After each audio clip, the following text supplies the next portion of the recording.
Bud Brownell, I can tell you a story about Bud Brownell.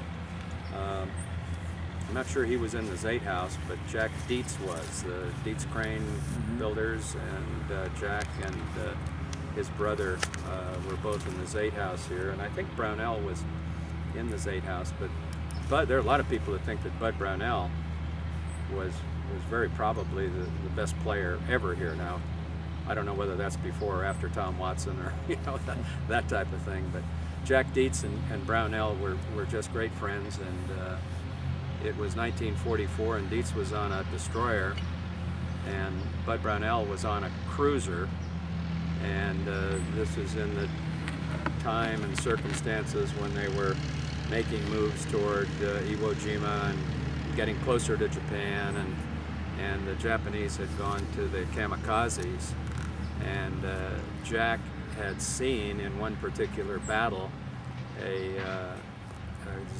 Japanese Zero fly into the bridge of a United States cruiser, and he didn't realize till a month or two later, when they had leave back at Pearl Harbor, he had survived this battle and got through it all right.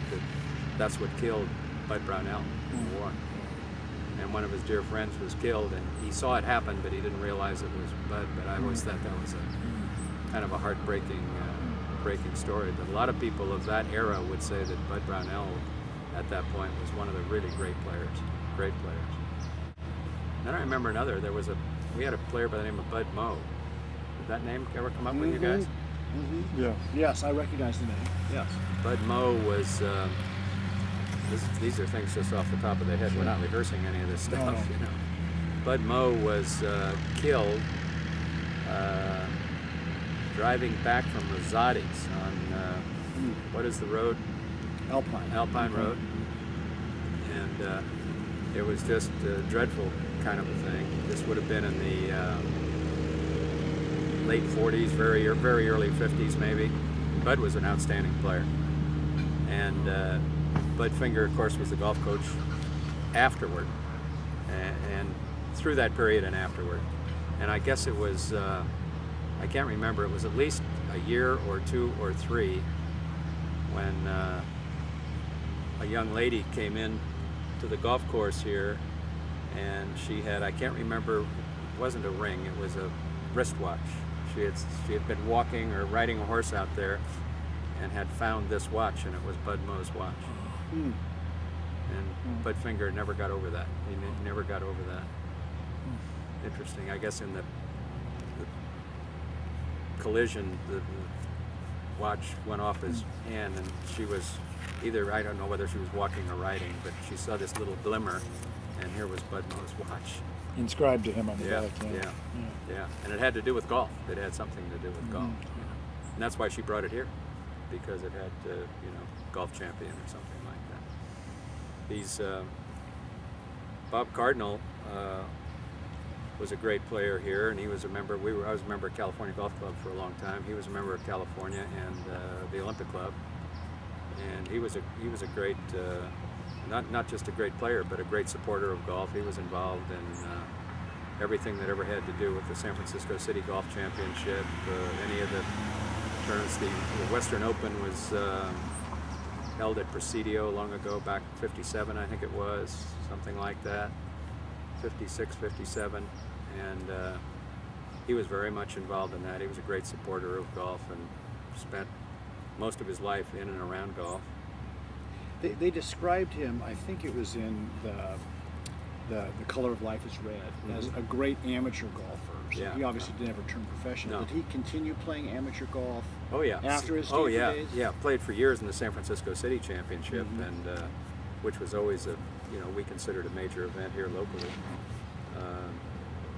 And really a good player, good player. Belonged to both the Olympic Club and California.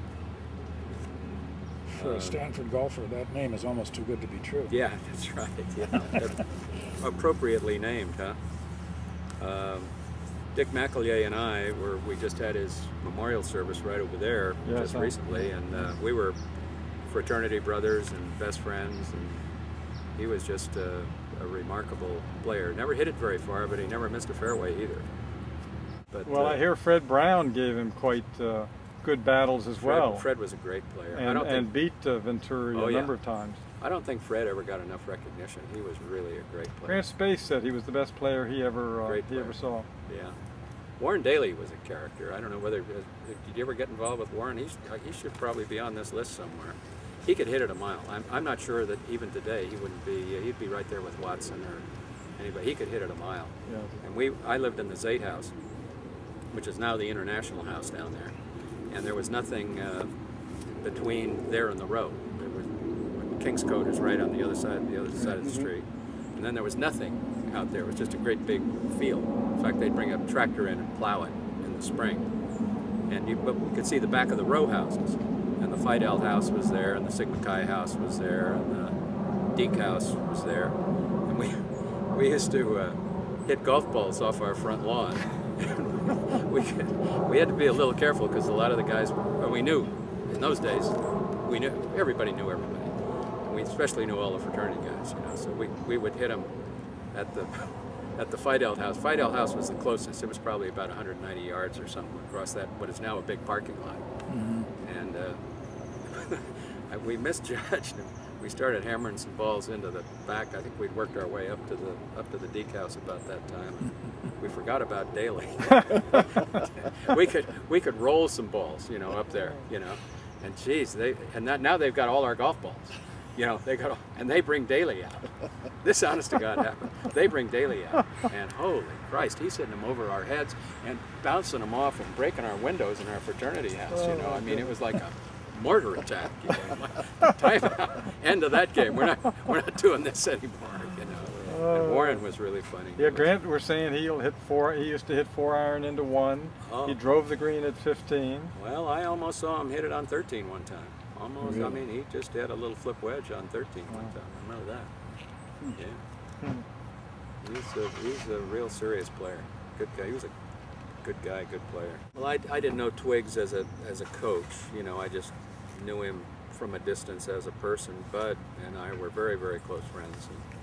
And Bud would coach, and Bud could hit at a distance. I mean, he was a good player. He played in the Crosby for a number of years. And he grew up in Burlingame. Was pretty much a local guy and was a great player here, and he was a player and a good teacher.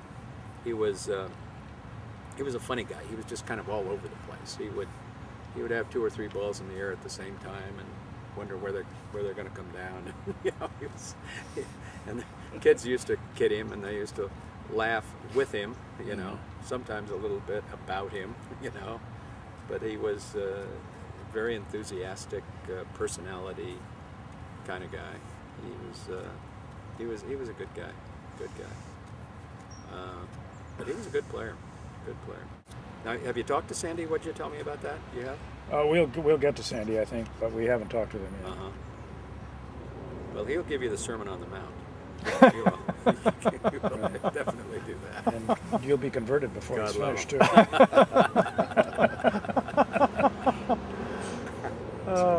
He's very persuasive. Alistair Cook remarked that for Sandy, the rules of golf were slightly more sacrosanct than the 10 Commandments. Well, he's been referred to as the god of golf. Yeah. We have. Oh yeah. But he's. We'll have to ask him about that. Well, and he's belonged to San Francisco Golf Club for years and Cypress Point for years. Still plays.